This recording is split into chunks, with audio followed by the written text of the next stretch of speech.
আসসালামু আলাইকুম। আজকে মধ্য রাজনগর জামি মসজিদে জুম্মার নামাজের পর একটি মিছিল বের করা হয় ওয়াকফ বিল অ্যামেন্ডমেন্টের বিপক্ষে।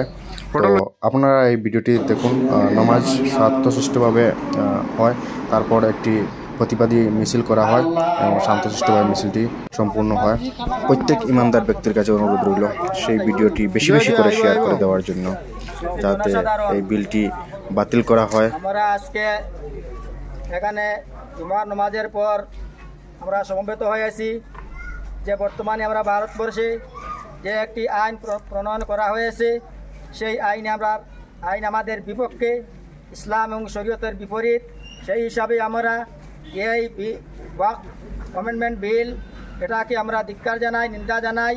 আমরা তার প্রতিবাদ করি যাতে অতি সত্বর অনতিবিলম্বে এই ভারত সরকার যেন তার এই আইনকে পরিবর্তন করে ইসলাম এবং মুসলমানের জীবনকে শান্তির জীবন এবং ইসলাম মুসলমান পুরা ভারতবর্ষের সকল সম্প্রদায়ের মানুষ যাতে আমরা ভাই ভাই হিসাবে শান্তিপূর্ণভাবে জীবন অতিবাহিত করতে পারি, এই আবেদনটুকু আমাদের ভারত সরকারের কাছে আমরা করি, যাতে আমাদের এই আইন যাতে অতি সত্বর তারা প্রত্যাহার করে এবং আমাদের জীবন শান্তির জীবন যাতে আমাদেরকে দান করেন।